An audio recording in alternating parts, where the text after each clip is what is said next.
down with OTC?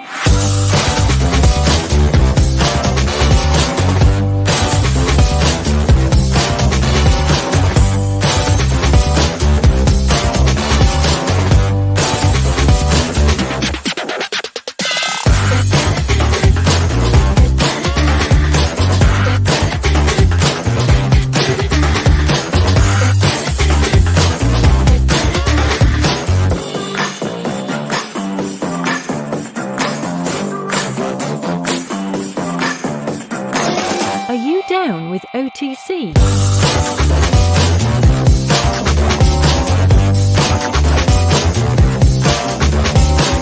OTC. Are you down with OTC?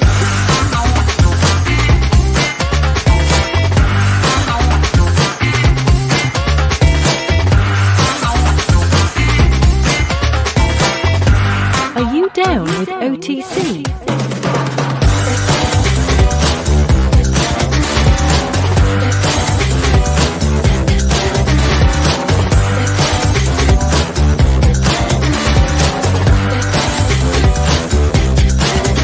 OTC. Are you down with OTC?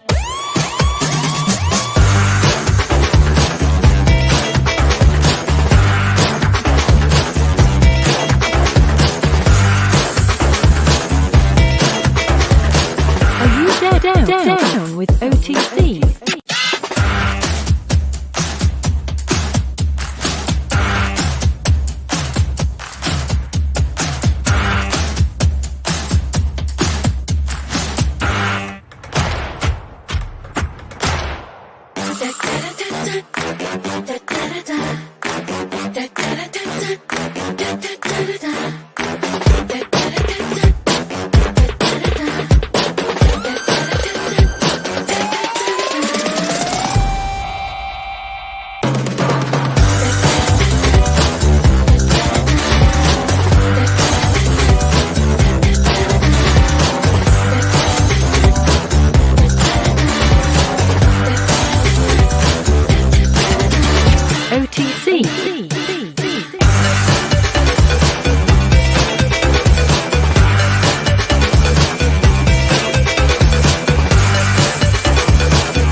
Down with OTC. OTC. Welcome everybody. Welcome to OTC Live on the Chain Live. I'm Chip. That's Jeff. And we welcome everybody. We also had some great questions yesterday. We just couldn't get to them all. So Jeff will probably be going through a couple of those questions. But guys, it's Monday night. It is time for some excitement. Jeff and I have another phenomenal show planned for you. And again, you guys help us source the show, so your input's very valuable. Take it away, Jeff. Valuable. Man, when you said Monday, I'm like, holy cow, I guess it is Monday. It is Monday. Feels like we're heading into a Friday. I was like, man, it's today Thursday, tomorrow's going to be Friday. But yeah, big shout out to everybody here. Would love to know where everyone's tuning in from because we have viewers from all over the world. And that is great. I saw someone in here. I thought I saw Alberta, Canada, flying through here a minute ago. So that's pretty cool. Let me see. Who said that? That was Sean. Sean Campbell over there at the top, all the way in from Alberta. So, hey, Oklahoma's in here, which is great. Arizona, Australia. We've got a good following over in Australia and UK and a lot of other places. So. Yeah, we have a lot of Aussie. I love it. Michigan in the house. Gonna have a big meet. We have to have an OTC meetup in Australia, Jeff. Seriously, nice. we gotta have a big OTC meetup. Yeah, well, you know how we're gonna do that? We're gonna do our virtual meetup. So we should give a quick shout out to that because January 31st. Let's jump into it first. Wait. January 31st, big meetup, OTC. Let's kick this off, Chip.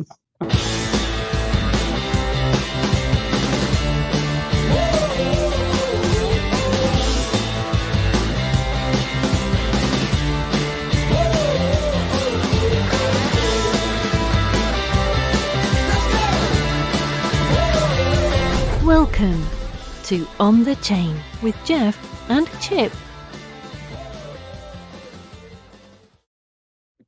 Yeah, I didn't want that to be the longest open. We get like 40 minutes in. It's like, should we roll the open now or should we just wait? And it was Yeah, probably a good do it. idea.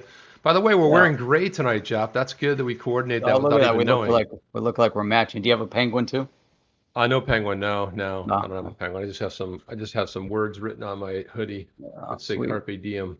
There you go. Seize the day. Nice. Check it out. We got people in here from Michigan. 2 people in here from Michigan. My buddy and then Tom over here also from Michigan. So what Nice. is going on, everybody? Let's see. We got New York in the house, Montreal. Now, have you been to Compton. Montreal? That's an awesome place. I have not been to Montreal. I spent a lot of time in Toronto because I grew up across the lake. So Yeah, spent a lot of Toronto's time in cool Toronto. too. Toronto's Yeah, awesome. Montreal was fun. And the thing about Toronto is you got to go to the Hockey Hall of Fame. I mean, if you're going to go to Toronto, that is like the most legendary place. Walking around there, seeing all the original Stanley Cups, obviously that's the big trophy you get when you win the National Hockey League championship. Yeah. So that was pretty cool. And then I still talk about the time that my brother sent pictures. He used to live next to one of the NHL guys where when they won one year, he had his daughter in it at the time. She was just little. She was sitting in the Stanley Cup, and then he was guzzling beer out of it later. So, and I was like, that's sacrilegious. That's really sweet. That's awesome. That's awesome. Check this Portugal. out. Did you hear Portugal, dude? That the president got diagnosed with the C. Really? Oh, I didn't hear that. Yeah. So But they call themselves Tugas. Tugas. Portuguese people are Tugas. The Portuguese are are the Tugas right? people. I don't know. Hopefully we're Tugas. Then you got Saskatoon, Thailand. Thailand's in the house. Nice. Early morning. Cool. Sweet. Yeah, good morning to you guys. We're finishing up our day here, which is awesome. But yeah, a lot of cool stuff in the news. So today, a lot more stuff dropped on that court case. On the all of a sudden, my email started lighting up. I have an alert set, so anytime something hits the docket, and it's not anything really that exciting. It's a lot of procedural stuff. I mean, we could probably take a look at the docket in a little bit to kind of go through it a little bit, but a lot of notices to appear. And I was just looking at the firm, Jeff, this law firm that Ripple has. Interesting. So there's a lot of really?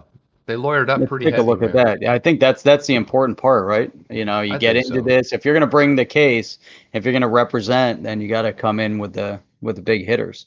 You don't go up against the SEC with some small firm. No, not at all. And then so let me just tell you what the areas that they specialize in: antitrust litigation, Oh, that sounds like a good one. Supreme Court and appellate practice, government investigations on white collar, intellectual property litigation, telecommunications, but that antitrust. So they're right up there and being able to litigate. And then they've got a pretty nice roster of attorneys too. This is Kellogg, Hansen, Todd Fiegel, and Frederick is who they've retained. So you see notices of appearance for each one of the attorneys to appear. And then you can read a bio of each of them, but we can go in that a little bit. We got some other stuff to get to too. I mean, Jeff, what do you think about this? What happened to Bitcoin like in the last 24 hours? Bitcoin. Yeah. How crazy was that? I was pinged right away this morning. They're like, what do you think? What should we do? Should we get, is it going to keep pulling back? Is it going to go up? What's going to happen? And I said, well, the first thing you know about, it's a buddy of mine that's just getting into digital asset. And I said, well, the first thing, say you have no idea what direction it's going to go in. I mean, we could be in a pullback for the next, few months, and then we'll find ourselves back at 20,000. Or I said, or it could very well go back up to 35 again today. And it went back up to 35. So that was, it's interesting. I'm trying to figure out, what the market's reacting to. Is it all the turmoil that's kind of going on right now in the social media space, or are people taking profits? And I think you get to a certain point, you got to get a pullback at some point, and you have to see people taking profits. 40,000. I mean, at 40,000, you take profits. Yeah, and you could take some pretty big profits too. What's up, Alex D Vlogs? By the way, if you guys aren't following Alex D, you're missing out, man. I'll tell you what, they're fun to watch. They're good, short little streams, and you ought to drop it in there, because I always like promoting other YouTubers, especially good ones in the space. So yeah, XRP for life. So something had come up. Let me see. BTC. 2010 account.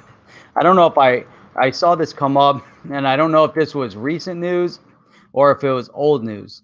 It might have been old news from July timeframe. They said another 2010 account was showing movement, but I think it might have been old. That might have been old news. Anyhow, it pinged, and I meant to look at it deeper, but I thought that's interesting. That there's still accounts out there that we haven't seen any movement in since 2010 in Bitcoin. Could you imagine? I mean, at that point, holding any kind of value in Bitcoin from 2010 till now, and you start hitting that 40,000 mark, I believe you're going to start seeing a little bit of sell off, because people still live in, for here and now, and they might want to go out. You never know what people are doing with it. They go out and they buy a house or something. That's true too. I mean, especially with those kind of profits. I mean, you could take some nice profits. I mean, that pullback, because it went down to 30 and then boom, started rebounding again. And it was fast too, because I remember I was watching it a little bit last night and it was pretty good. And a lot of times this is where people get caught with their pants down, proverbial pants down, so to speak. And we've seen a lot of things happen when people do stuff on leverage. Problem is that there's such a swing in the market that you just don't have the time to level up, and everybody floods in. And this is why we always say, hey guys, be careful. Don't do the leverage. Invest what you can invest, what you're okay with losing. I understand a lot of people will put a lot more into it, and that's fine, but just understand that it's a speculative market. It's a new asset class. Yes, we just crossed the 1 trillion mark, but we lost $170 billion with this big swing because everything went red. I saw this tweet from Kim.com, and he showed his dashboard, and he's like, profit taking time, and he showed it all red, and he was like, I'm taking profits. So it was just like, you look at it, and some people will assess it as a profit time and then buy back in. The problem with that, sometimes you don't get to buy back in time, right? It's like like if it hit 30, and all of a sudden it was on its way to 32, 33, and like you missed that, it could be troublesome. Yeah. So hey, hang on. Where did somebody just brought something up about Pakistan? Oh, here it is. XRP Adam over here on Periscope or on Twitter. It was asking about, there was a recent blackout over in Pakistan, power outages, and then today they announced a digital payment system. Now, I don't know if the two are somehow there's a correlation between the two, but I think what's interesting about it is that, there's a big announcement today. A new government-run instant digital payment system is going to be rolling out. It's called ROST, or Direct Way, and it's going to be rolled out in 3 different phases, finalized. So we're talking about over the next year, they're going to start rolling it out. And so you have the State Bank of Pakistan obviously involved in it, but they said this has been a multi-year collaboration between the State Bank of Pakistan, the Bill and Melinda Gates Foundation, support from the World Bank, Britain, and the United Nations. But their primary goal here is to see more involvement from women in the formal economy. Now, this is coming out of Pakistan.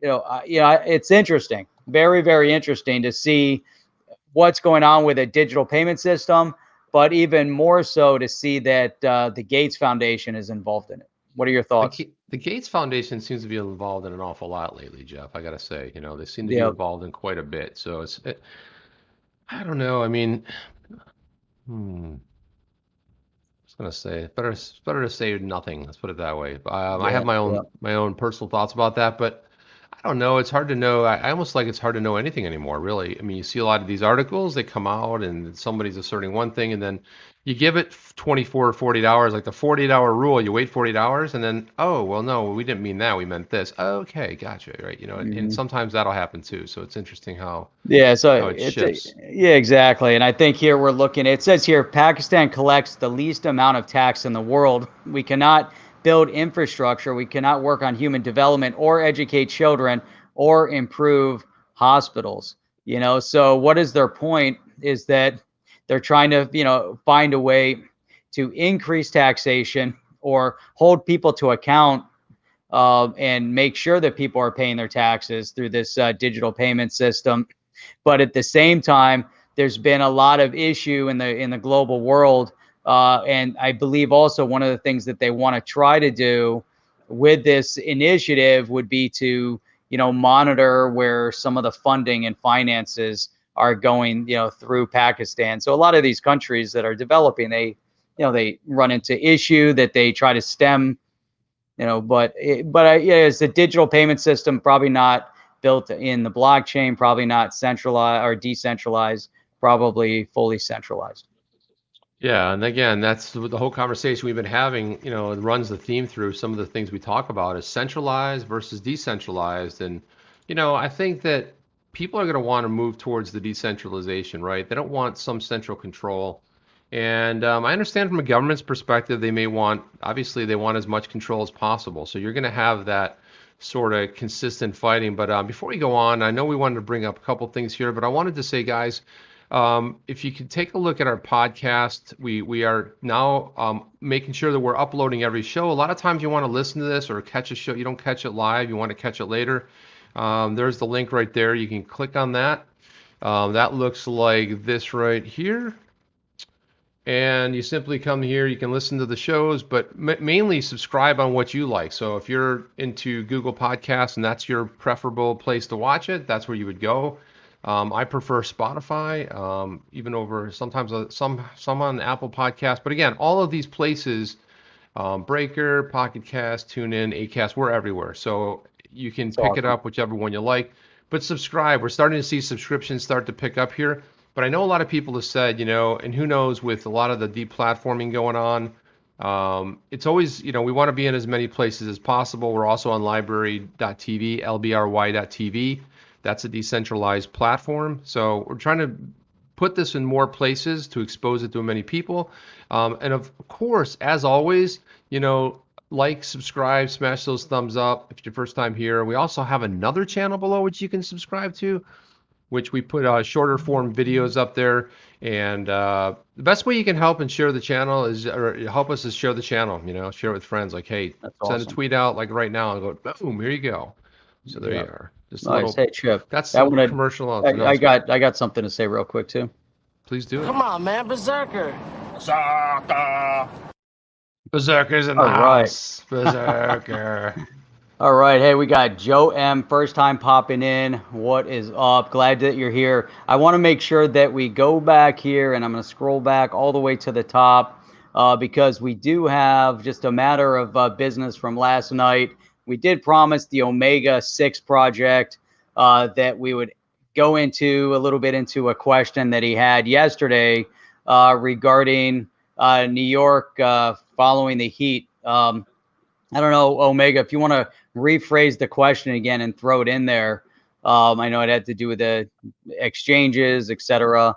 So that'd be great. Put that up in there again, and we'll get to it. Now I'm trying to scroll all the way back down. My kind of got caught up in stuff. So, all right. Here's one from Farouk here. He said, will Bitcoin face climate change issues with all the electricity that's being used? What's interesting about that is that you tend, I think, with anything, people are, there's a lot of ingenuity involved. But they go to where power is cheap and easy to access. One place would be Iceland, where they have very cheap, what is it called? Thermogenic or something like that. I forget the exact terminology because it's all because of the thermal activity under the ground creates their electricity. And that's exactly free. Right. Yeah. Free power. So that we've heard a couple different theories on this. We had a guest on who said, well, that's true that it does use a lot of power, but sometimes there's power that's used by certain municipalities, cities or whatever, where there's some extra power that they could divert. There was a story that came out of New York where there's a power plant there that some of the extra electricity they're using to mine Bitcoin. So there's kind of two sides to that. I mean, obviously the statement that Ripple has, they're always promoting the fact that there is no, they're not using the electricity of a large country and what would use on an annual basis, right? So I think, the electricity thing is a concern for some, but I'm not so sure it's a concern for all. We're 11 and almost 12 years into this project with the Bitcoin experiment, and, it doesn't stop anybody. And even probably some of the naysayers are FOMOing into Bitcoin when it hit 15, when it hit 20, when it hit 30, right? So it's hard to know, but that is one distinct advantage that Ripple has. Ripple has a very strategic advantage because it's already done. There's nothing, and it hardly takes any energy to move it. So to that point, yeah, there is a distinct advantage, and some assets will be better than others. So I wanted to get to Sir John's. Here said Pakistan should put asphalt on the roads and try to implement digital currency. I don't know what that means exactly, but there you He's go. probably been there. There's, you go to Yeah. pave, expand the infrastructure. Right. I think that's one of their point. That's their point. They don't have a lot of taxation. They've been slipping behind in infrastructure. You go to their neighbor, you go over to India, and they've been investing over the years a lot in infrastructure, and so they've been developing a lot of highways and internal roads, and so you see a lot of movement there. So I think it's probably what he's. Yeah, Arrowhead says, I heard from a friend that a UK bank's banned transfers from crypto profits. How do I in the UK transfer my earnings from the exchange I'm using back to my bank account? Well, there's a couple different ways you could do it. I mean, you can send, if that were indeed true. Now, I know that there was one particular bank in the US that was not allowing to buy Bitcoin. But again, the good thing about a digital asset is you can send it pretty much anywhere. So any exchange that has that, you could send it to the exchange, like Binance, for example. If you're outside of the U.S., there's some exchanges in the Europe and the U.K. that you could potentially use to get it off to your bank account. So don't think that you're stuck or you're pigeonholed on a particular exchange. But just be very careful when you're sending it. Make sure you got some quiet time. You copy and paste stuff, double check it, triple check it, quadruple check it. It's always better if you can scan it. If you put it up on a screen, you scan a barcode is the best way. But you have to remember, Bitcoin itself has a tag that it utilizes. A lot of people miss that. There's a general wallet that has which every crypto has, and then with Bitcoin, well, not all XRP, but there's also a tag. You want to make sure that you hit that tag, because otherwise it'll go into the general wallet and you will never see that again. So, Yep. Potentially. Yep. And here's what I was looking for. Revolut is applying for a UK banking license. Oh, interesting. Wow. It's amazing. Like, Jeff, you made this prediction probably like 6-8 months ago. Are banks would become exchanges first, or would the exchanges become the banks? And it looks like the exchanges are making a lot of heavy movement into getting banking licenses.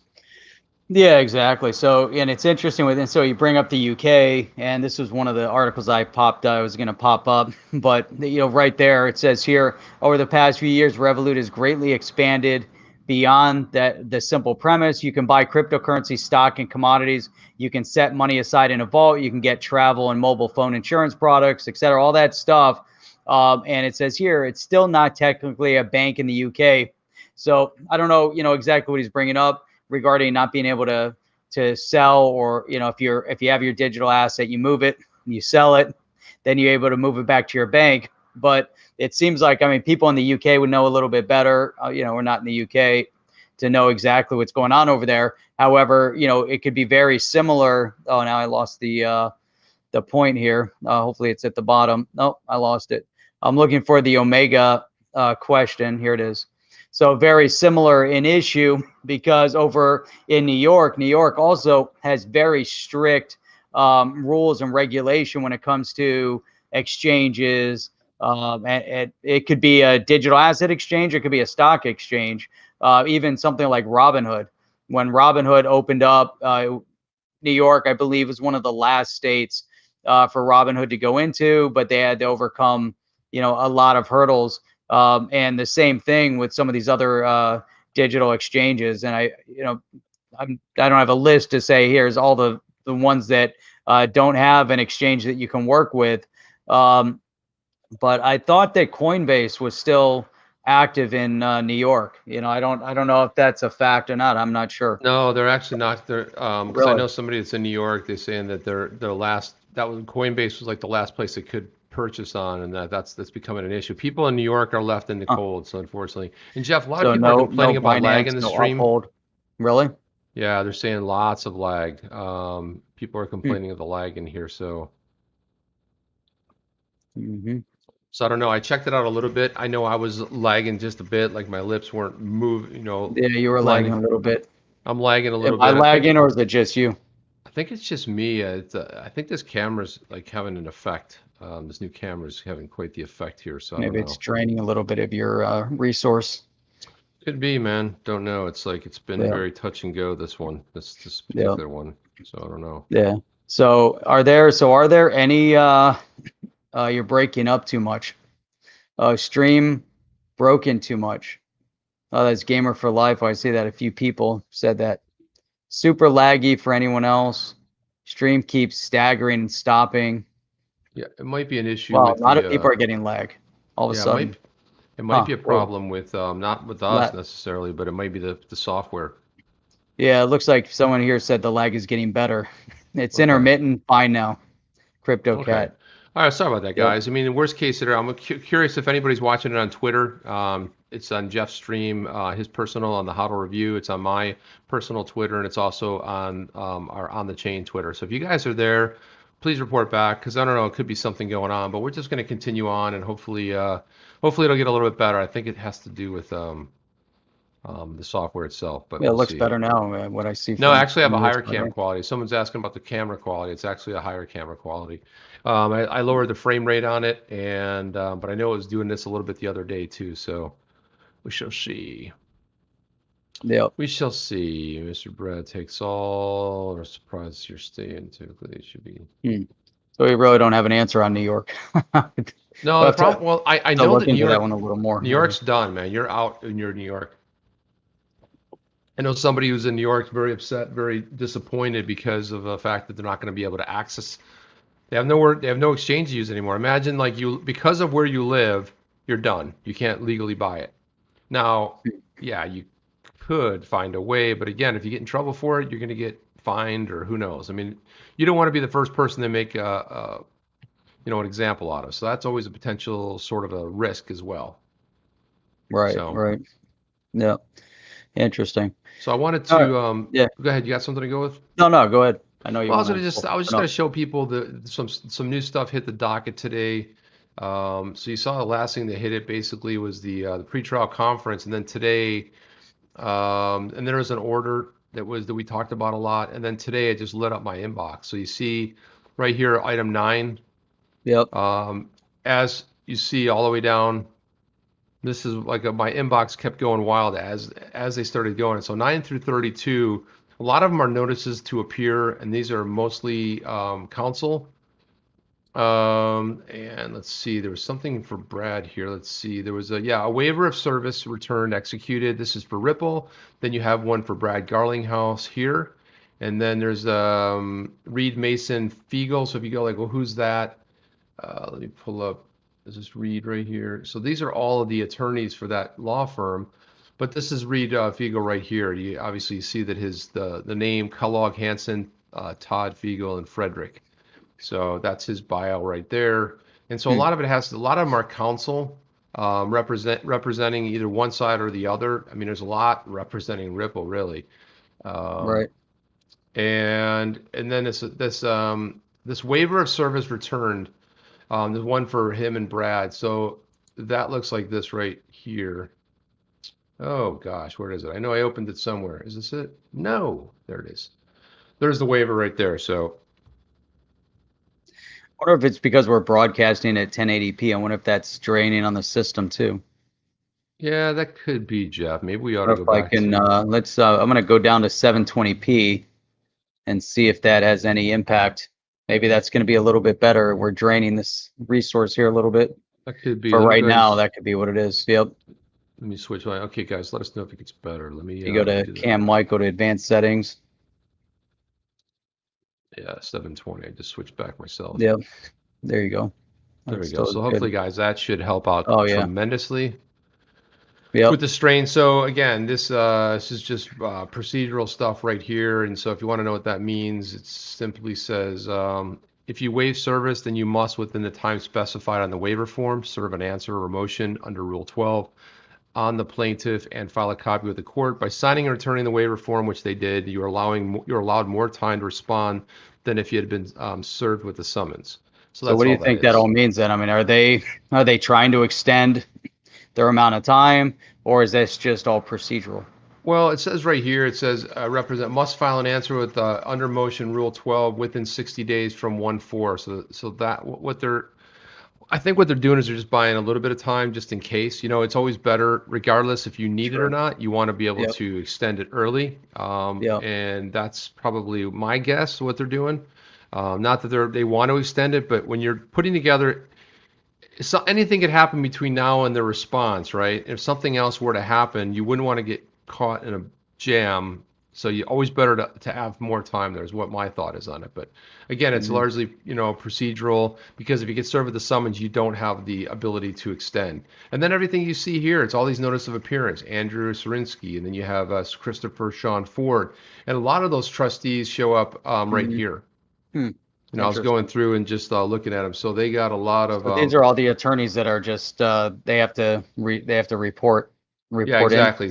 That's exactly what it is. So each one of these.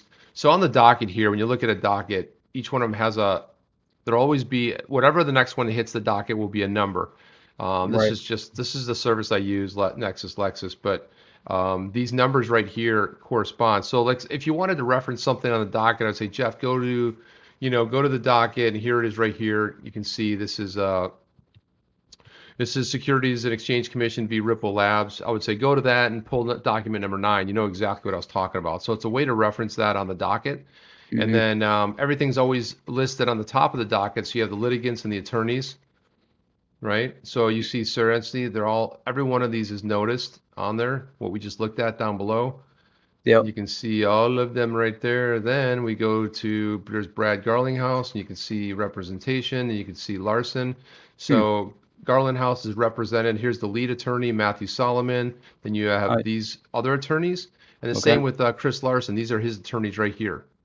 Wow. So these guys are coming out. They're coming out strong. I mean, like we said, I like that we're seeing movement in the docket too, where it gets filed, and then they say, okay, we're going to respond. And everyone on the outside of the world, you're sitting around waiting. But there's all these things, procedural things that have to happen in between, especially as the attorneys are preparing.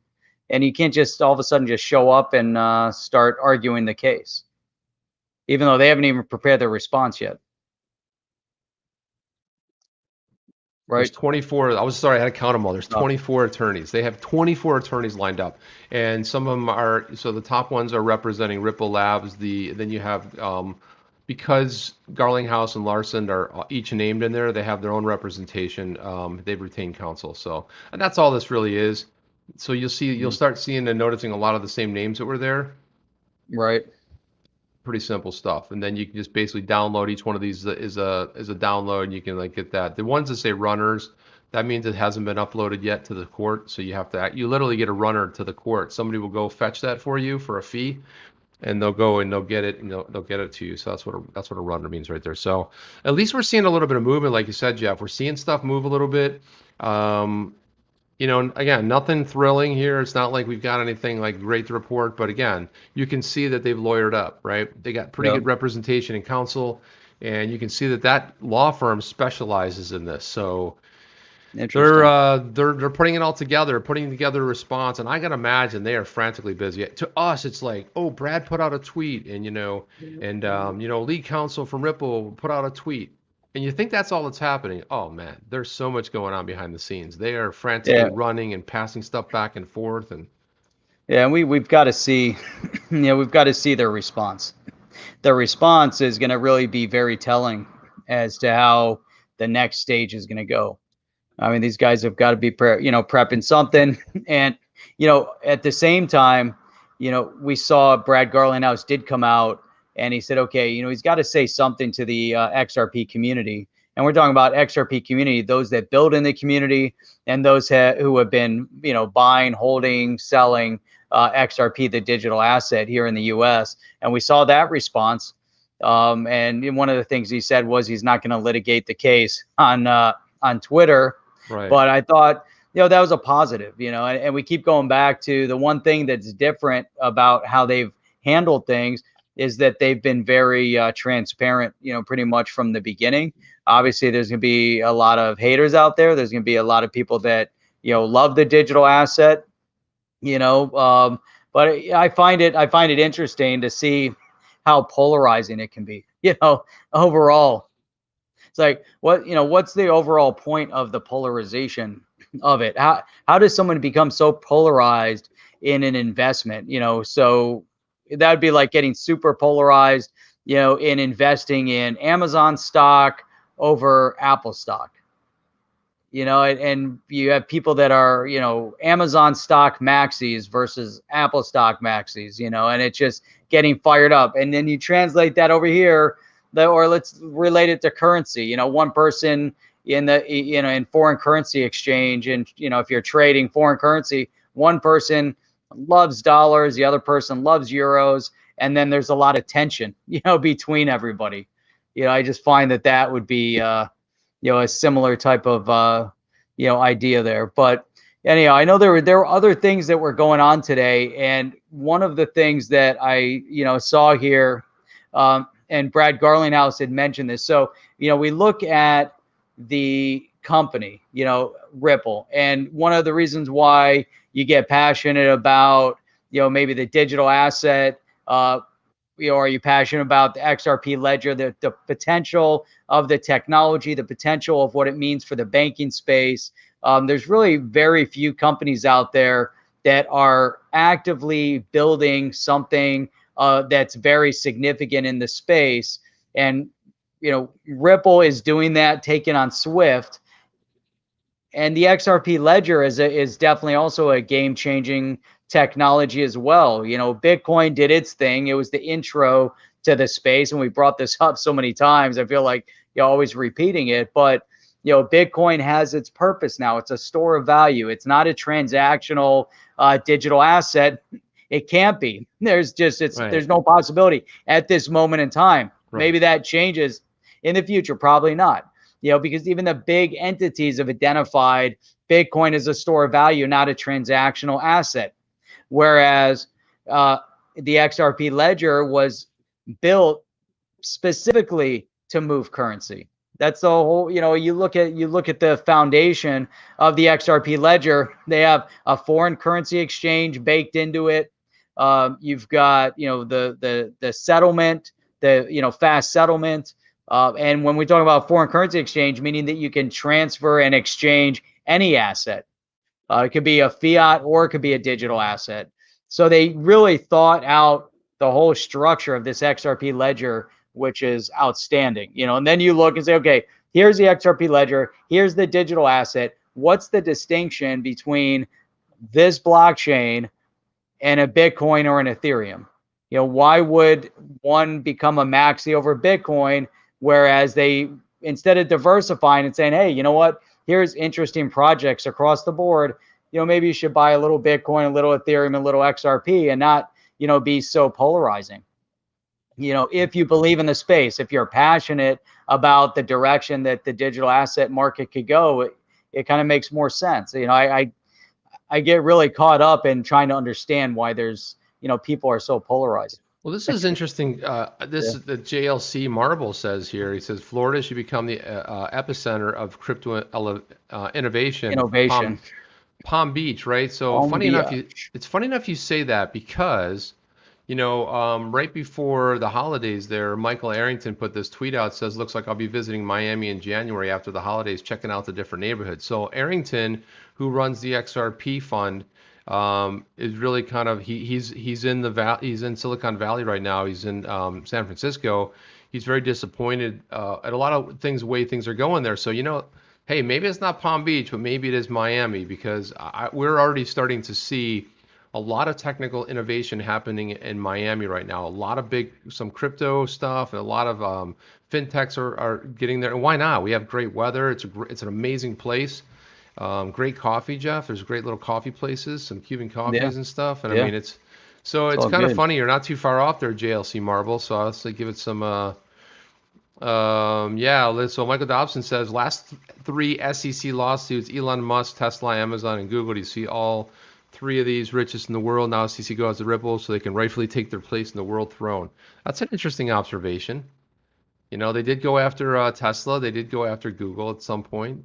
Amazon, right? They always go after the big company. You're doing something right if they come after you, right? It's like you never know you're successful in business until the lawsuits start happening. Not that you're doing anything Yep. bad, but again, it's just kind of like, complaining about paying too much tax is a good problem to have. More people in the world wish they could have that problem. Like, oh my God, the taxes I have to pay, it starts getting to be more and more. And Yep. so I like Arrington. He's an interesting character, man. He really is. Um, there's something else I wanted to show Jeff. You remember this that was tweeted out? This was issuing the stablecoins in the XRP ledger, which we've talked about here. And this guy Hype at Hype Billion puts out tags Venture Coinist like, hey, what do you think about this? Luke Martin says from Venture Coinist, he goes, hey, I asked Joel Katz what XRP is useful for because it did not make sense to me, and his response didn't make sense to me either. If it's for payments, stablecoins are better. Even if you think it's better for payments, there's no incentive to hold, no SOV or income generating, right? So that was his thought. David Schwartz says, well, if the whole world settled on one stablecoin, I'd agree with you, but stablecoins are always going to be tied to jurisdictions and counterparties too, so it's unlikely one winner will emerge. Today, one of the roles of the dollar is acting as an intermediary or a bridge between currencies. For that role, it's tied to the U.S. jurisdiction. It's both an advantage and a disadvantage. Better the U.S. than a worse jurisdiction, but pure digital asset is still better. And he's right about that, right? We've talked about that in depth Interesting. here. Yep. Imagine a future, maybe not so far off, where everything's tokenized and you can have your salary agreed on in dollars, but gold gets delivered to your wallet, and then you can buy groceries by selling tokenized shares of your REIT. What do you think about that, Jeff? Uh, Let me read through this again. I think this is really interesting because some of the things that David Schwartz has been really leading up to, and he just wrote that piece on the stable coins, and putting stable coins, on the having the XRP ledger, and banks be able to utilize XRP ledger for stable coins. And so it's interesting. I mean, think about this concept of where he's and his argument here, what he's leading up to, and he's talking about there can't just be one. And we know Right. there can't just be one, because the whole concept here, if you're going to be a pretty much every country around the world, one of the key components of their sovereignty is their currency, which is one of the reasons why when the EU was formed, the UK never, took on the euro. It's because they wanted to maintain their sovereignty through their own currency. They didn't want that full joining. It's also one of the tensions that has constantly, ever since the founding of the EU, has always been tugging at the nations within the EU. There's been problems when you merge them together. So now, could you imagine if you try to merge the entire world on one asset? It's not practical. No. It's Every like part one of the world currency. is different. So it would be the same problem. Well, it's kind of like we kept hearing, well, it's going to be one world currency. No, I mean, it's you can't have sovereignty when you do in one world. But I like his stream of thought here. We go from, I asked him a question, I didn't understand it, didn't make sense, and why would you use? Well, there's a lot more advantages to, XLM, XRP, these kind of assets which are very inexpensive to be able to move large amounts of whatever it is of value, and then you can basically turn it into fiat. So I like what he's saying. So he's Yeah. saying in this world there needs to be concentrations of liquidity. So this is really what Coinus is missing. You can't go from gold to shares of an obscure REIT by finding people who want to go to those same shares of gold. The liquidity concentrating asset likely can't be one country's currency. How could that be universal? And he's raising a good question here. How could that potentially be universal? You know, Right. um, I don't know. Do you want to comment on that? Yeah, no, I think that definitely is interesting. I mean, it's so It's just like it's crazy. But one of the things that Uphold was promoting was that you can hold your asset in anything you want. Right? That was one of they had this big promo, the 1-for-1. If you want to put it in gold, then you can have it in gold. And then if you want to go spend somewhere, you're not spending in gold though. It's got to be converted. And I think one of the points here is that, could you imagine if you're able to hold your value in something, but then you can easily transact it into something else? I don't know if that's exactly what he's hinting at here, but but that we do need concentration of liquidity. Where are you going to get the liquidity? Like he's saying, you can't go from gold shares of an obscure REIT by finding people who want to go to those same shares to gold. So how are you if you're just exchanging gold to REIT, how are you going to do that? It's going to be extremely difficult, And so here, so the liquidity concentrated asset likely can't be one country's currency, because now it's the same issue. If it's all right. And without liquidity, we're building the same system we had. I mean, we saw right, how monstrously, when you have old tech and how it fails, right? You have Swift. It's the opposite of Swift. I mean, it probably was in 1974 when it came out, but again, the liquidity is what makes a lot of this possible, which is what a lot of people miss. They go like, "Oh, it's a banker's coin." Okay, but have you taken a look at how it works, right? So he says, sure, if you get paid in dollars and pay your bills in dollars, it may make sense for you to use a dollar-denominated stablecoin for short-term holdings and payments. Absolutely. But I can't see dollar-denominated stablecoin being your direct connection to the rest of the world economy because it's neither universal nor neutral. And again, that's what the XRP ledger, has to do with it. Yeah, building off the ledger right there is this. You're right. You have to, if you have that's where your liquidity pairs up with your interoperability. So what he's saying is like, yeah, okay, if you're using dollars, yeah, use a dollar stable coin, but it doesn't make much sense. How is that going to affect people in India with the rupee, which has a very volatile, a currency, right? And so he's saying that to the rest of the world economy, it's neither universal nor neutral. And this is the thing. For one thing, it will be used by people who would do business with its counterparty who find it jurisdiction friendly. And again, so that's going to narrow the field down even further. And you're kind of going away. It seems to be like you'd be moving away from what your intention is, right? that's interesting. The fact that he's been talking about stablecoin and now he's saying he can't see a Right. dollar denominated stablecoin being a direct connect to the rest of the world either. It really, this is all moving towards an idea of you need an interoperable asset. You need the in-between asset. You need something that will allow you to exchange freely between all of those things that helps maintain the liquidity. Yeah, exactly. And so it's funny how he's going into very specifics right there, but I'm wondering, was it understood? He says medium-sized financial institutions have been pretty receptive to the argument that they're not going to get everyone else to use the system they control, and that surely they would prefer a system nobody can control to one that's controlled by their largest competitor or their adversary, right? Yep. Sounds like Internet of Value to me, right on, Apex. It's exactly what it sounds like. But he's right, because if you have a medium-sized financial institution, are they going to be like, oh, you got to use our system? And the problem with you have is there's so many systems that have these walled gardens, which he talks a lot about. They're working in silos, and without the interoperability, without the without something like the ledger, which can go ahead and convert that, you're just one world monetary system all calibrated to each other, but with sovereignty and application. There you go.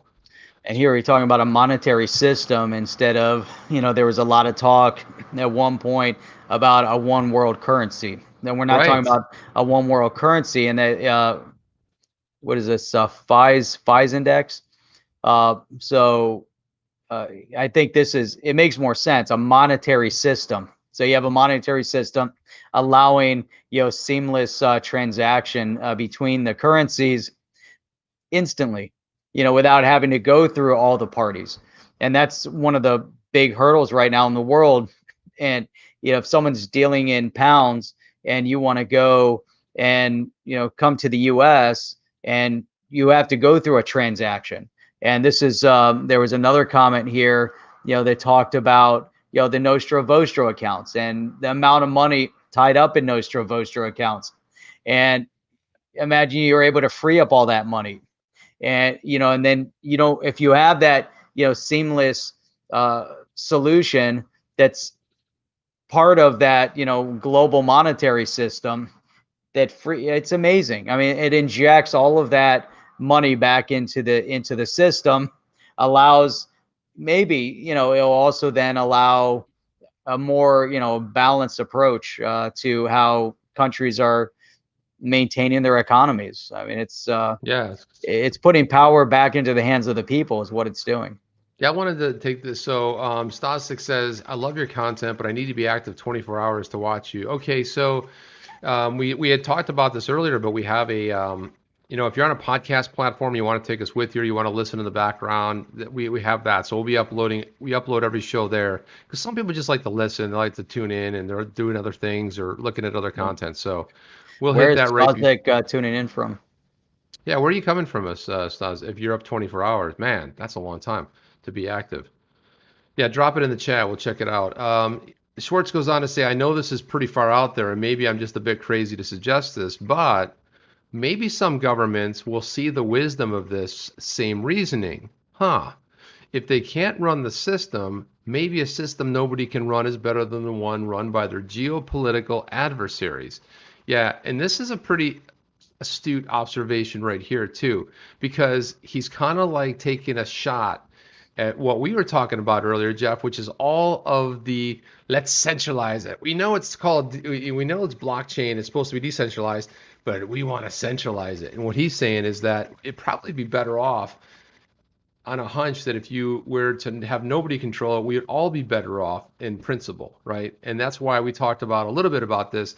We're decentralizing tech because at some point, it's going to go one way somebody doesn't like, right? It's going to say, oh, you can do this, you can't do that. And we would rather see more things decentralized than centralized because, and when somebody's running the show, that can always run into potential issues. So I don't know what you think about this statement here, but I think he's driving home a pretty solid point.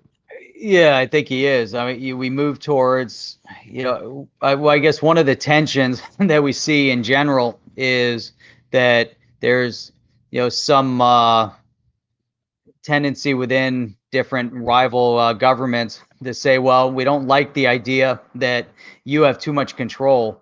Right now, we're seeing that, that tension play out in the world stage, really between the U.S. and China primarily.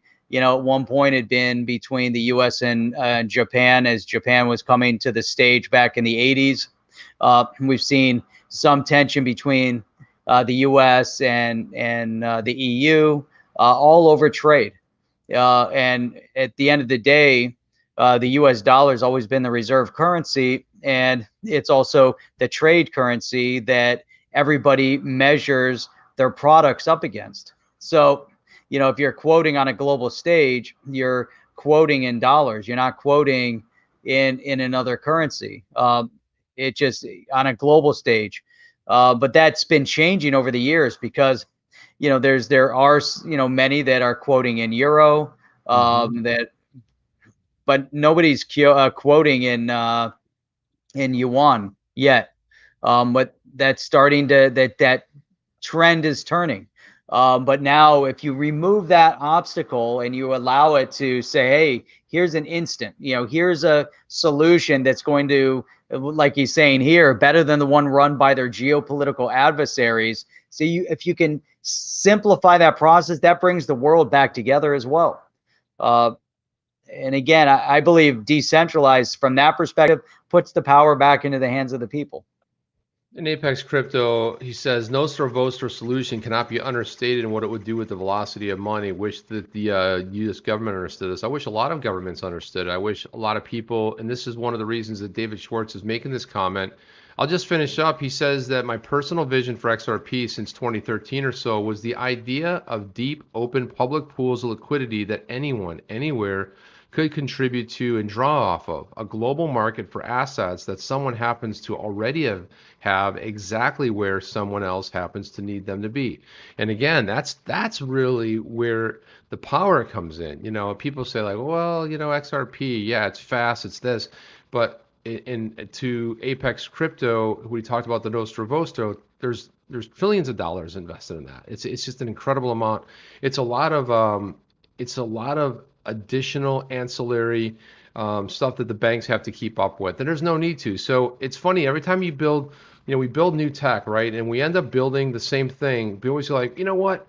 We'll build Wall Street, but we'll build it 2.0. We'll make it better. And then they use all the same principles to build it the way they did, but they tweak a few things, put a shiny coat on it, make it look pretty, lipstick on a pig type of thing, where when you have something truly that's so different, that's one of the reasons I believe, Jeff, a lot of people don't understand, digital assets like XLM or XRP, and some of these other ones have very good use cases because they're missing what the use case is. They're missing the fact that it's a token that actually can solve a problem rather than a token looking for a problem to solve, right? Which you said many times. And I think that the more people that understand, like kind of look behind the curtain and see how the magic happens, because, when it comes to, XRP, I'm not 100% sure, but I think it's magic. So, guys, I just want to remind you, smash those thumbs up. Please subscribe if it's your first time here. There's another channel that we do short form videos. Try to keep it to 8 to 10 to 15. Sometimes they get longer. And then there's our podcast too. We have pod.co/on-the-chain with a dash between them. And Jeff, is it a good time to maybe talk about this a little bit? Oh yeah, let me mention that one more time.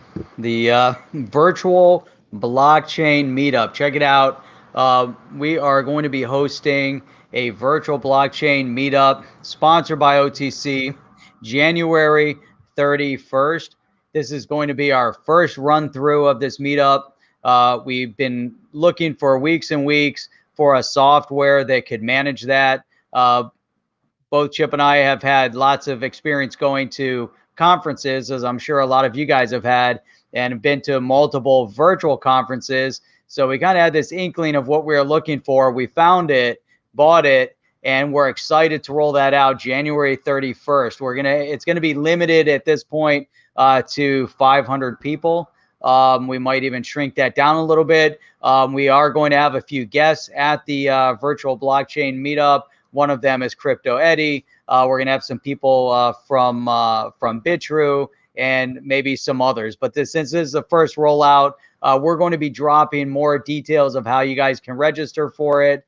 And we'll definitely look forward to that. So, and again, we're handling the cost of it, so there's not going to be any, there's not going to be any, you're not going to have to pay for it, But again, that's why there's a limit to how many we can do. But again, we need to, at least have one, kind of get some of the, run through it, kind of see how it is, kind of how it works. But the idea is that you'll be able to go in there and meet people from the community, right?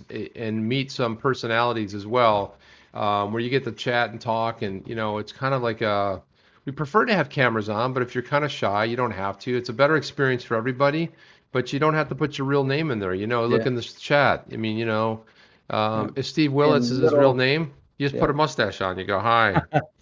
You'll be in little groups. Hello, mate. I'm Steve, Yeah, the tables, every table, we can have a maximum of 12 people. I think we're going to limit it to like six to eight. So you'll be in little groups of 6 to 8 people. It'll be awesome. It'll be really, really cool. It looks like we've got a lot of pausing here. He's over on YouTube. But anyhow, I want to, just shout out to everybody that's on here. You guys are awesome. Really appreciate everybody coming on, spending their evening with us on the chain here, talking through things. We like to workshop stuff. I've seen a lot of great comments and questions that are coming through here that we can cover tomorrow night.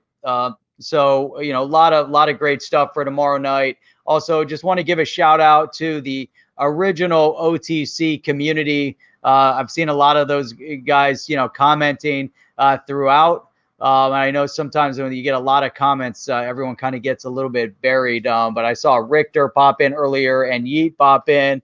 And then a shout out to everybody that's new here. If you haven't subbed yet and tonight's your first night, make sure you hit the subscribe button, hit the little bell notifier, because that bell notifier will let you know every time we post a video. And we'll be back on tomorrow night at 8 p.m. Eastern Standard Time. That's exactly right. And Apex Crypto was reminding us that it's not It's not actually magic, it's witchcraft. Okay, just thought I'd say that. Which I like that comment a lot. Thank you. And a lot of times if you see one of us smile, it's because you guys made us laugh. We're like looking through the comments and all of a sudden you'll see us crack up. So yeah, we like when you do that. We like when you make us laugh. Again, like, subscribe, click that notification bell. Go over to another channel. We put up some cool stuff over there. We have half the subscribers we have here.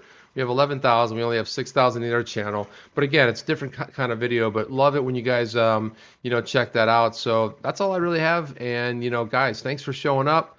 Much love from Jeff and I. We'll see you tomorrow night.